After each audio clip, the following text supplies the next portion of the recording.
Matt. I'm going to do this a little bit differently, so I'm probably going to be the cyberpunk / duck in this case, apparently. So what I'm going to do is I'm going to go through what we've learned from talking to investors about white papers in our process. I'm probably going to go through that a bit quickly because Jordan and I didn't coordinate and he copied some of my slides. And then You can go over in more detail. Overlap all you want, buddy.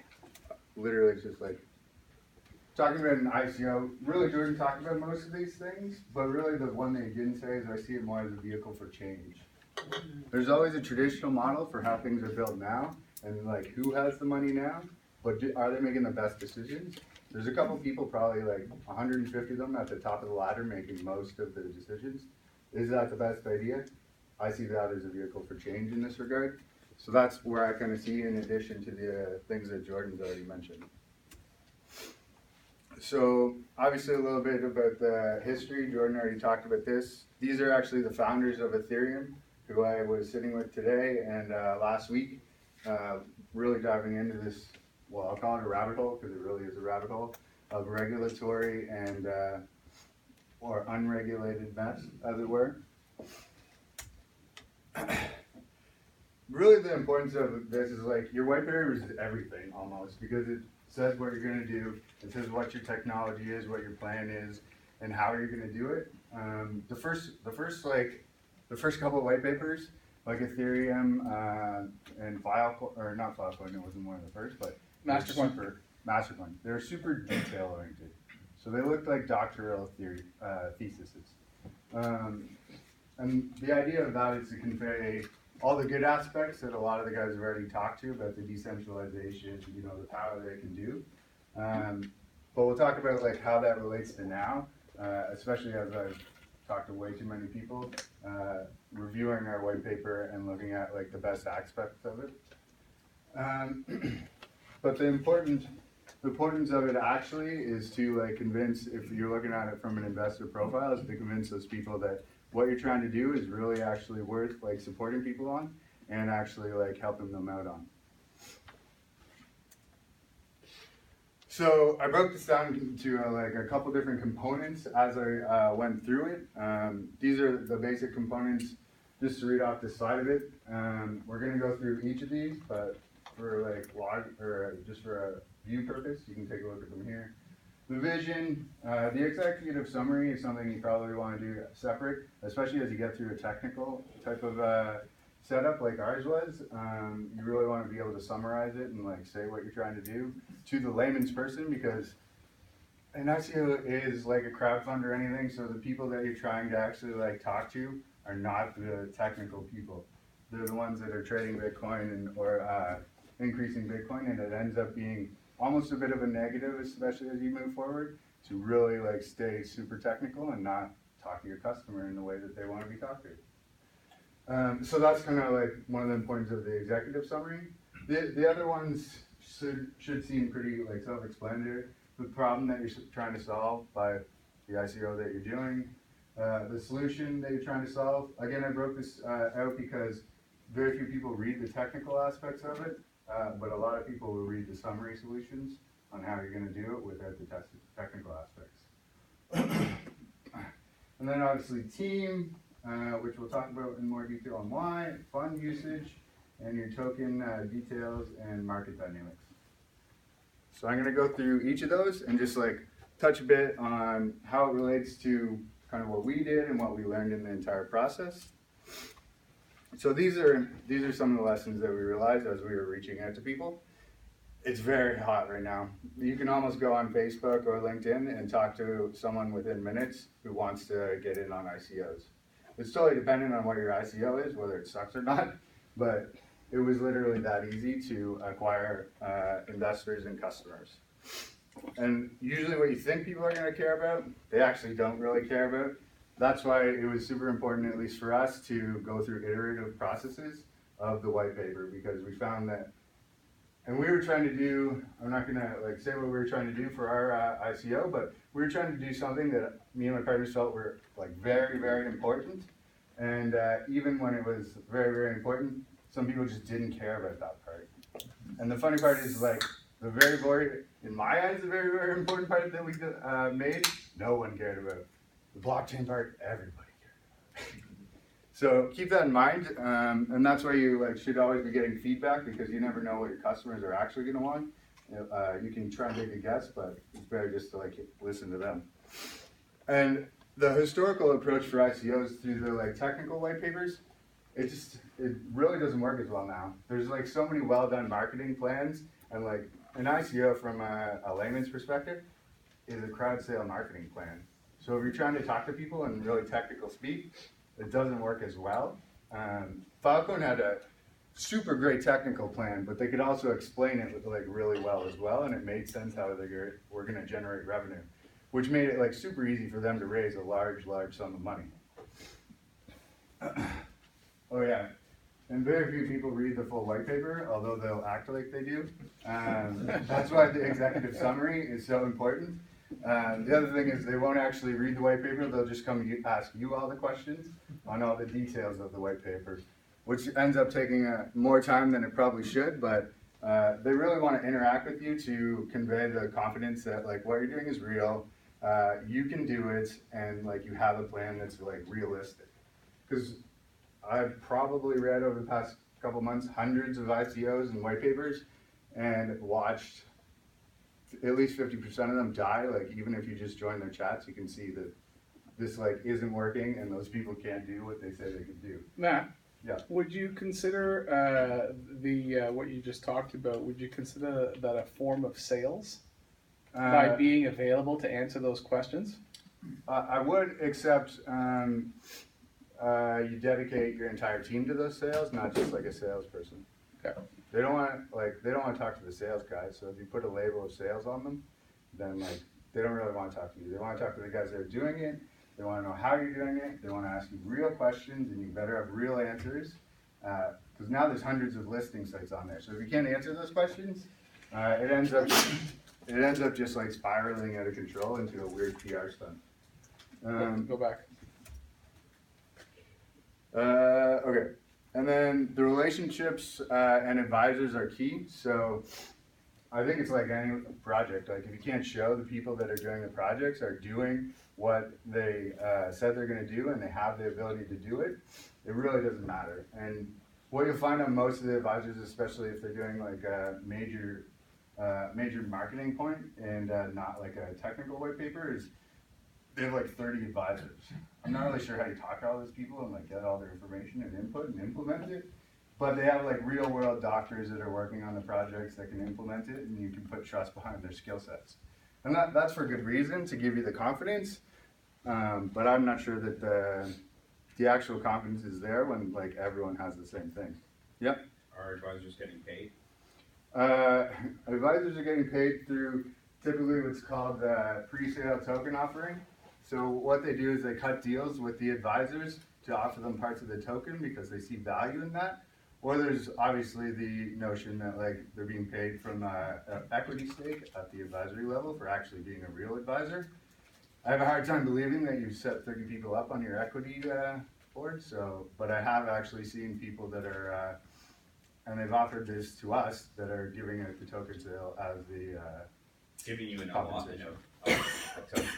Pardon? Giving out an allotment of tokens. Exactly. Right. That's why you'll see on all of the white papers, token sale percentages that go to actual usage of the token sale. Sure. For the super uninitiated among us, could you give us an example of what these white papers are talking about? What kind of problems are they solving? Well, it really ranges widely. There was Filecoin is basically doing what we already discussed, where they're taking the idea of decentralized computing and they're building AWS, but decentralized, so no one has control, and it ends up using resources, kind of like how Uber uses more of the car usage, and then you get AWS S3 at 1/100th of the cost. So that's an example. Another example would be an insurance market where they use the coin as the insurance token, and they end up building the HR systems and the patient management systems that basically make insurance cost half the price. So are they storing records in the blockchain? Is that the thing? Well, there's two different types of tokens. There's kind of like utilitarian type tokens that actually have utility, and then there's currency type tokens that really may not have like any usefulness except for the trading or transactions. So I can't really like comment on which one it could be, but there's so many different types now, and it's really like you can get really creative. Like we can talk after on like how I'm using the token in our system, and our system is like not really built as a single function token. It's built as like a utilitarian / currency token. So I looked at the Filecoin and I think it was only certified investors who can invest in it. yeah, so that's a good point. And well, I'll just give you my opinion because the lawyers will talk around it. So what happens is the regulatory bodies are saying that in the States. So what most people are doing is they do what's called KYC. And so in North America, you KYC to only accredited investors so that you meet the SEC requirements. So that's why they did it that way. Oh, I skipped ahead. Go back. Oh yeah, transparency and openness just leads to what we were talking about before on them wanting to contact you and reach out. Because most of the time, any of the ones that aren't responding on any of their social media or their like Telegram or Slack, those are the ones that I'm seeing die. And it just goes to the point of like providing more confidence in the overall like team and goal. The other thing is take your time. Everyone seems to be super rushing into this to get into an ICO, but I've actually talked with like quite a few successful ICOs in the past couple weeks, and all of them say take way longer than you should have. Even the Kick CEO said he left like 20 million on the table just by not extending the sale for another couple weeks. Oh, and a lot of people try and take advantage of you. Just this week we had a guy who tried to buy our company for what essentially amounted to nothing when you looked at the details. What are some of the red flags we look for? Pardon? What are the red flags that you come across? If they're not responding in their Telegram or their Slack, instant red flag for me. I try and take a real like logical look at their coins and like what they're doing with it, because in the end, they shouldn't be relying on the coin value. It should be a business that you're creating. So if they're not creating a viable business that looks like it can generate enough revenue to justify what they're doing, then I would say that's also a red flag. The other thing that's a red flag is if they're only 17 and they seem to be raising like $60 million. That just happened this week, so I mean that's a red flag for me. But Slack is actually used for a lot of scams. I got so many emails scammed. A lot of people got stolen money from Slack. that's a very general comment about software, so I'm not really sure. It's a message they reached out to All right, let's try and keep it going. We don't have, well, we do have time, but it'll come up quick, so. Okay, so on the vision part, so this is actually my father. He won Crossing Guard of the Year in Peterborough because he's just the nicest guy ever. For our what we're doing is I actually made a heart attack and stroke prediction because he had a heart attack. And now we should be able to predict it about 3 months out using your Fitbit and other wearable data. And that, for me at least, that was the best inspiration that I could give for not only myself, but like for other people on what we're trying to do. Because once you build this model, it just takes data and users to like verify it and validate it for the general population. So that's kind of like the approach I take. Also why I said know your audience before, because if you're writing a technical paper for like a non-technical like based vision or audience, that's not going to work well. And some of the stuff is pretty basic, like keeping it simple to relate to your audience, and not making it sound like geek talk. There's like a couple new coins that are coming out of Toronto. One of them was my old employee who built Bid Access. And they made a coin called Lendroid, which gives you margin and basically a lending function. So you can actually increase your capital that you can use for, I guess, gambling on the crypto market. So that one is very like geek oriented. The way they talk about it, I can't even read it and understand how they're making money. And I literally know the guy who made it. So if you can't explain it to me, then So the other stuff is pretty like self-explanatory. Pretty much everyone who's running an ICO says that they're going to change the world and that their ideas are the best ideas in sliced bread. So I just got sick of saying that, and I think everyone is kind of sick of hearing that. So I would just avoid it, to be honest. They call you out on it pretty quickly. So the problem, make sure the problem is super obvious. So for us, it was pretty obvious, like the healthcare industry in terms of cost and reactive healthcare could be supplemented in a way where it was predictive and preventive healthcare. And the difference there is like within the billions to trillions of dollars across the world. But nobody really wants to hear those numbers anyways. So you give them nice little graphs that tell them how they feel and like how it will be better for them. Those are great graphics, man. I swear to God I made those. The solution, I mean, these points are probably obvious to everyone, but like more talking about how you're going to fix the problem. And justifying the money is really key. If you're a 17-year-old raising $64 million to build a decentralized DDoS system that only takes coding, I'm not really sure where your like giant boat is going to land, but like you're buying a boat with that money. And the use of blockchain, so that talks to the point of explaining the funding, but the use of blockchain is like pretty much core to the community that you're trying to sponsor, and like some people try and patent things that as they're going into this, and like pretty much you just went against the entire blockchain community and everyone hates you at this point. So try not to do like things like that, but know why you need blockchain. So there's like certain aspects of blockchain that are super useful, like decentralized, unhackable. Over time it's unhackable for sure. New things get bugs put in them, but that's why you iterate and keep building on the fact or the previous version so that you don't have to have those problems in the future. The path to revenue generation, in my mind, that's like the red flag we talked about. If you don't know how you're going to make money, or if you're relying on the coin value to make money, I'll say right now, like that will work in some environments, and the coins will be the value generation for some.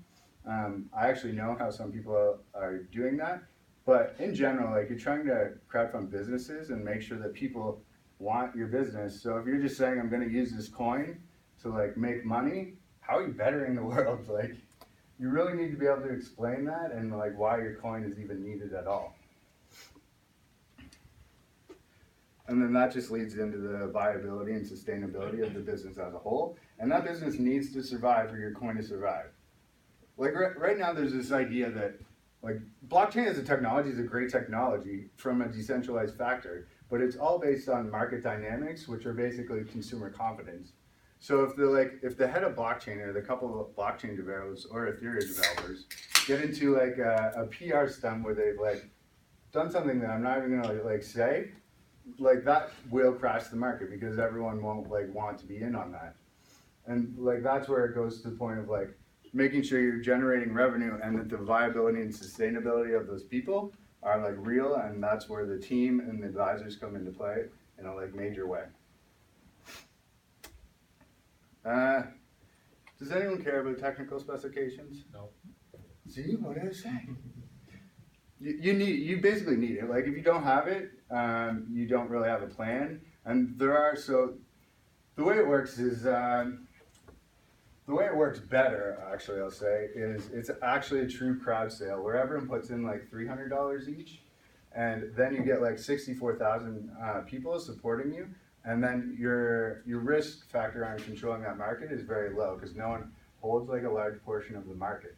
So if you do it that way, then it's very tempting to see those deals where they give you $10 million, but then that guy liquidates the day up because he's a speculator, and that's why he wanted in the first place, and that causes issues in your market and actually selling for that. So a lot of people will try and do that too, but having like the actual roadmap on what you're doing and how it works from a technical aspect is very important. Like a blockchain flow chart and technical representations of how your how your blockchain works and your specifications for even as far down to labels per database entry. It seems to be where it can go. But I'm not going to spend too much time on that because no one cares. Most important section is the team. This is pretty basic in terms of like what should be there, but everyone shows their social media profiles. Everyone's very public about it. It's really not that hard to contact any of the ICO CEOs. I know this because I cold emailed them, like 3,000 of them over the past like couple weeks, and it works really well. And they're like very open to give feedback, except for the kick ones because they're too big and too good for us. But to the team aspect is really who's going to do the execution. So this is where the advisors really come into play, like bringing on the right advisors, making sure you get people that can not only do the job but have like the credentials to show everyone else that you can do the job. That's why I was meeting with the founders of Ethereal this week. And so you want to line up like at least a good amount of advisors for each technical aspect of the field that you need, basically. The fund usage, I hesitate on this one because it's like, does anyone really know how you generate money or how you rate a pro forma on like $1 billion business that has never been done before in a completely new market? No, but like everyone really likes to think you do. So you need to include this. And you need to say like how you're going to use the money and how you're going to actually like generate revenue. Generating revenue is, like I said, the part that makes me skeptical of a lot of the tokens. The usage of the funds needs to make sense as well. Synium Health just raised $191 million, and they basically made Amazon for medical supplies, which I could make in a week. So I'm not really sure what they're spending that money on. But they said they were going to do that, so now they get $191 million to build a webpage for a couple of years. The token details and market dynamics. Not too many people like look at these closely, but they're actually like pretty important. A couple people ask you about them and how you came to the price of your token and how your market works. You need to be able to answer those and like how your price fluctuations are handled, or how the token is actually used in the system. Because if you're basically just trading the token for margin, then like it's completely different than using the token to trade data for some purpose. So in some of them, the token actually has value, and some of them it has no value. So you need to be able to discern like how that value is created, how it's kept, and then whether it's a utilitarian token or the opposite, which is just more of a currency token. Let me get some water. Does anyone have any questions before? What are your thoughts on, at this point, disclaiming how much the organization keeps versus what they make public in terms of tokens? So like some of the ICOs, they'll disclose there should be only 5,000 tokens and 15,000 tokens are being put out. I find that often impacts people's confidence, because if you just have an unlimited number of tokens, how confident? I've actually, in my experience, it's been the opposite. People, like, what we actually saw was, like Ethereum sold 13% of their total allocation when they did their sale. Which now, if you like do the numbers, you're like, okay, what? So they're sitting on like $500 billion. Like people might kind of care that after the fact, but like don't seem to really care before the fact. They're thinking of it from an investment perspective, and most of those investors are going to be speculative anyways. So the supply and demand market, although it does matter, like completely from a market saturation perspective, from like what I've seen on the investor feedback, very few people seem to care, which really makes a lot of, it's just weird, because now I can just add like 100 million tokens on the side and no one cares on the back end. So you can just use those tokens to pay people. Like, it's a bit of a Wild West situation, so that's why I say you really just have to listen to your customers and the people that are investing, and do what they seem to be comfortable with. And there could be situations where that reverses for sure.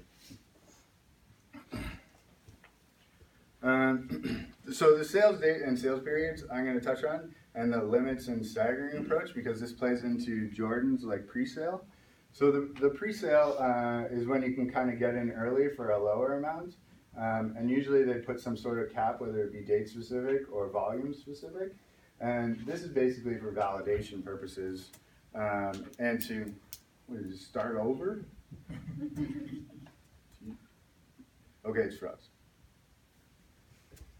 Yeah, completely froze. So that's mostly just for setting the limits and getting that pre-sale in, and then they move over into like a longer term approach where you do the wholesale. Now, like I said, pretty much like Hasib at Bid Access and like the Ethereum guys and like the Kick CEO, they all said they just wish they did it longer. Which is like a weird thing to say, but like at the same time, what that does is like create scarcity in the entire market dynamic. So when you're doing that and looking at the dates are actually very important. Because they seem to be the thing that creates the scarcity in the market. So you want to like be able to not only, you got to perform on the dates you say, but you can extend it so it like drives up the actual like interest in your market and your token. Matt, so I noticed, in talking about minimums, I noticed you've got a minimum on yours. What's the value in putting a minimum number of tokens for your purchase? It's a good question. Essentially, the minimum is there to make you give a minimum, and then when you come back and ask to go below it, it's the Wild West, so do what you want. But are you trying to attract more serious investors by putting a minimum? Or you don't want the 64,000 people? We're actually removing that minimum, so the version that you saw, we'll be releasing a new version of the white paper on Monday, because the feedback from that and the feedback from knowing the market dynamics now says that you really want more $400 people than you want like $20 million people. Yeah, not putting the next Yeah, exactly. So actually, like his point to put a maximum is probably a better idea. A minimum is important because if you don't get a minimum, I've seen some ICOs cancel because they're not collecting enough money. Well, you're talking about two different minimums, okay. Right? They're talking about the per person minimum Okay. as opposed to like minimum Yeah, cap for viability, I guess. Okay. I don't have any slides anymore apparently, so if we want to just open it up and ask questions, Staggered like approach. what? Staggered approach was one. Oh, the stagger approach. So the stagger approach is basically, it's essentially saying like, don't be greedy, like come at it with your ICO and you can execute in a certain amount of time. And then you can come back later and actually ask after you've delivered on the first set. And that goes to the point of like adding tokens on the back end. This is what a lot of people are doing now. So let's say you raise, say, 30 million. You had a successful ICO. Now, how quickly can you spend that? What's a reasonable time? That was pretty good. It's fast. No, it's a fantastic question. You know, you can't just spend it all. The reality of the situation is, and who knows where all this money is coming from, or who thinks they could articulate that well? Because what happens if you just start to spend it all without like? But you're going to depress the price of Bitcoin or So, Ethereum. But what happens if you do an IPO and you spend all the money after you raise it? I mean, it's the same thing, right? You're basically, That's my question. Is it the same thing? it's exactly the same Well, thing. there's a regulatory way of like saying it, and then there's like the ICO way. Now everyone knows there's like hundreds of ICOs that have gone dark after they launched. So like, exactly. So I can't really say that there's like a set method on how to spend your money. I mean, one guy's hookers and blow over here, and the other guy's saving the world. On the white paper, there's a road plan, and then what they plan to on a certain schedule. So Yeah. it's good to look at the white paper. Usually, so she's right, and I didn't touch on that point. Usually, like you write your roadmap, and then like you should stick to that roadmap as best as possible because you designed a plan. And like because this is kind of an open area, they can see what's like flowing in and out of your account thereafter. So, yeah. You know, elephant in the room or small guy in the room. Have you run your plan by legal counsel? Yeah, so that's why I was meeting with the Ethereum guys, and that's why I literally keep like stopping to delay people before they can get by me to like get a lawyer, but like they just don't do it. So like I'm working hard on that, but we actually have like some really good advisors now. I don't know why I turned that back on because it doesn't work. We actually have some really good advisors now who like have gone through this before. Because, first of all, what every lawyer will say is for sure it's a security, just like you said. And for sure it's going to act this way. And for sure you need me to pay you $20,000 or whatever. The reality of the situation is I'm going to believe the guy that's done it before, as opposed to the lawyer who's literally backed by like wanting me to use their services. So I'm not a lawyer, and I earn nothing. I'm I not would urge saying- you, if you're raising tens of millions of dollars, to spend 20 grand.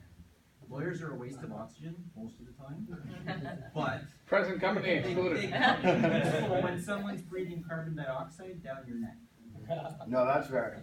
okay? You should get a lawyer. Like that's basically.